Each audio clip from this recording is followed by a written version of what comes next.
to our first destination. I'm not sure exactly what the We're name. going to Nida Island, and we're gonna hit 3 different islands to go snorkeling. Yeah. Yay!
Yeah, Bahasa, you know, when we meet with the other people from other island of Indonesia, we use Bahasa. Like, it's the official language? Yes. And then in Bali, when we meet the Balinese people, we use Balinese language. Something like that. Yeah. That's that you told me. Say thank you. It's a suksma. This is Balinese. Yeah, Balinese language. So I can take a picture of you. Hold on a minute. Let's go. He's in a rush because we're too slow. It makes sense. Wow. Can you see? Yeah. Yes. Hello. We'll walk Yeah. the bridge. This is for the tank.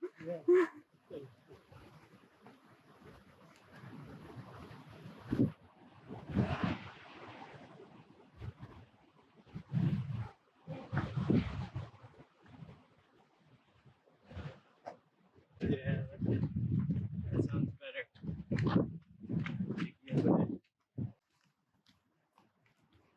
Wow.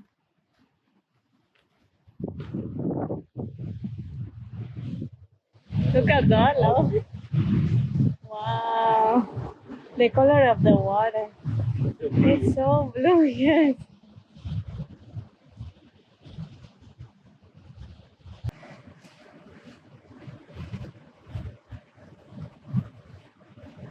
Bye. Wow, look at this. You want to go So down? beautiful. So, oh, is he gonna jump? No, just a climbing down. Oh.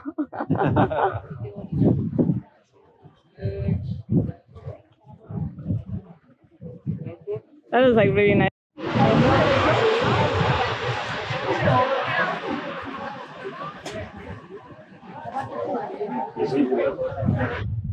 We just did the snorkeling tour. It was so much fun. We even got to see dolphins. This is a different one, but that's kind of like what they all include. And this is the beach. We are in Nusa Penida, the island. This is the port where you take the boat back to Bali. And there are some things that I really liked about Bali that I want to show you. And the first one is these little offerings that people put on the street in front of their shops.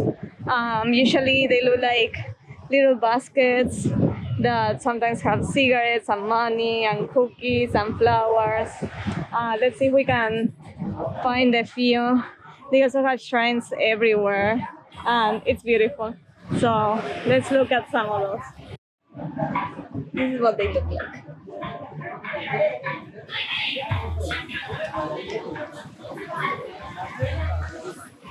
And you can see they are everywhere. So for example, here's one.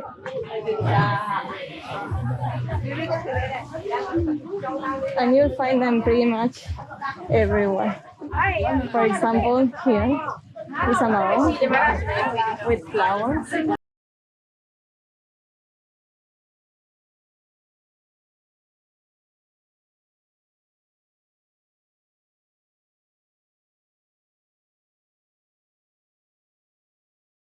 Today we went snorkeling in Nusa Penida Island and it was really fun. We got one of these Airbnb experiences hosted by someone who has property here, a local person. And we actually got a few recommendations as soon as we arrived in Bali by some of the local people. They told us to try to not book experiences or tours in advance and to try to get them here while we're here. I never do that because I always live with the fear of missing out. If I haven't booked something, I don't want to get here and then find out that everything's booked and I'm missing out on an experience I really wanted to do. I agree that you can probably get better prices here if you get it with local people around. Definitely get better prices. Yeah. And actually, our driver told us that he could give us this experience that was around $70 for $15 if we booked it here. But I have been in situations in which I missed out on stuff that I really wanted to do because I hadn't booked it in advance. I researched online, I want companies with good reviews, and I book them in advance in a way that I know that I make sure that I have them the way I want them. So this experience was around 8 hours. They picked us up at 6 a.m. in the morning. They took us to the port in Sanur Beach, where we're staying right now. And then they took us to Nusa Penida, the island. And we did 3 snorkeling points. One was Mantaray Bay. We didn't get to see any manta rays. And the water was freezing. The water was freezing. And murky. We couldn't really see anything. You couldn't really see anything. I saw a few fish and that was all. And people really wanted to get up on the boat and like get going, really. Yeah. Like no one really wanted to stay there. It was cold to the point where I had a hard time breathing through the snorkel because like my body was convulsing a little bit. Yeah, I didn't get to see any fish. Yeah, me neither. I barely saw the bottom. Yeah, and then they took us to 2 other beaches. One, I believe, was Crystal Beach. Yes. The second one that we went to, it was amazing. The weather was warmer. We could see coral reef. We could see all kinds of fish when we were there.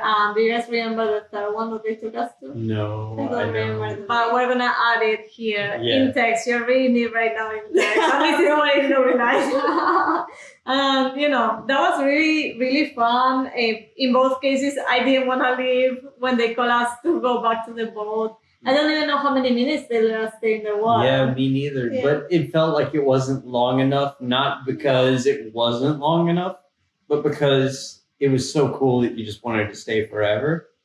But it's probably good to go back when they call you, if at very least to reapply some sunscreen. Yeah. For me, if anybody else out there is as white as I am, it's important. Oh, yeah.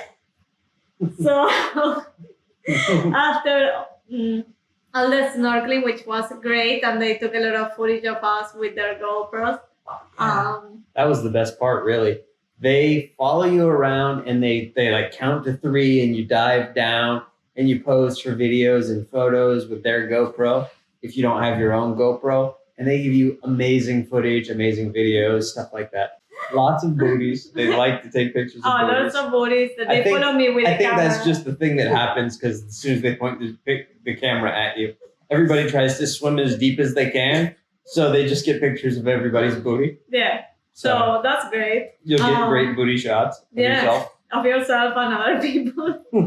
So enjoy. Lots of other people. Great for single posting. Yeah. That's what you're into. For your Insta. And it'll probably work for you. Some of this stuff is very favorable. And then after that, after all the snorkeling, they actually allowed us to take showers and gave us towels to dry off. Mm-hmm. So that was really cool that we get to change and have a shower. Mm-hmm. And after that, we started the second part of the tour, which was we went to a restaurant to eat. That was around 12 p.m. So from 12 to 1, we ate at a restaurant. And after that, it was just us, like a private tour. And we went to 3 different points of the island. Yeah. The first one was Broken Beach, which is amazing. It's such a nice, beautiful place. Super cool. Take lots of pictures. You can get a lot of pictures in front of the bridge, and then you can walk the bridge. And since it's the low season right now because it's monsoon season, there were not a lot of people there, and it didn't even rain. It hasn't really been raining since we've been here, so we're very lucky actually. Yeah. That's true. So yeah, that was really cool, and you also have a lot of stores where you can buy food, hats, drinks, cappuccinos, ice cream, and stuff like that. And the second point was Angel Billabong, which is also like a super cool rock formation. It's on the kind island. of right there next to Broken Beach. Yeah, you walk to it. It's the same parking lot, so you kind of wander up the hill, and it's there, and it's a different overlook down to the ocean. Yeah. It's really pretty. Really pretty. It was super hot though, so we were sweating. Yeah. It was really hot, and then they took us on a 25-minute drive to Kelingking Cliff. And that place is the best. I have seen pictures of it. It's like this little peninsula that you get to see from above. And there's like all these stairs to get all the way down to the beach. There was no one on the beach. So if you stay on the island, you should definitely stay closer to that and just spend all of your days there. It looks amazing, like a paradise. If we weren't so destroyed from like all of the swimming all day and having like wet feet and being ill prepared with our footwear, like we wore sandy flip-flops on these relatively long walks from the car to the different areas that we had to go to. So our feet were a little destroyed and we didn't want to make it all the way down to the beach. But if we were a little better prepared, we might have done it. Yeah. Maybe. And we're trying to do Mount Agong in a few days. So we're trying we to chose poorly. we're trying to preserve our feet to make sure that we don't annihilate them right before we have to go on the biggest hike that we've probably ever done. Yeah, So, for sure. yeah. So at that point also I feel like it was close to the time where the last ferry leaves back to Sanur Beach. So we caught the 3:30 or 4 p.m. ferry. 4 p.m. ferry. And our guide was already a little bit like, okay, it's kind of late. We've been out since 6 a.m. So we were really tired too. But what a great place to visit. Definitely you need to do it. It's great. It's been an amazing experience. Everybody has treated us incredibly. Yeah, all of our drivers and our tour guide were amazing to us. And we learned so much about Balinese culture. We learned a little bit of the language. Yeah. It was such a great experience in general. So we're very happy. We have nothing negative to say about it. Nothing. It was great. It was amazing. So yeah, we had a great time and enjoy the pictures on the videos. Things like the offerings for sure is one of the things that shock you the most because they are placed everywhere in front of the businesses, on the streets, and every house. And like when we walk out of here, there are like 2 in the driveway and 1 in front of the sidewalk. And it's just like every single person makes an offering, it seems like. Yeah. Every day. Every day. And it's really, it's a very different part of their culture that we don't get to experience so much in the West. And they also have shrines everywhere. Everything's so nice and really nicely put.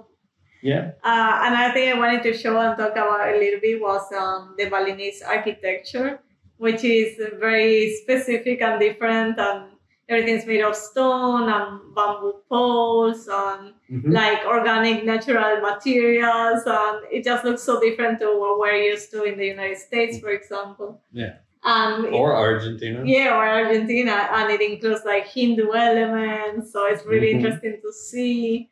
Of course, the thing we like the most about Bali is their people. Their people have been great to us, and it's so good. It's so great to be here, to be treated so nicely, and be able to make connections with all these people that teach you about their culture.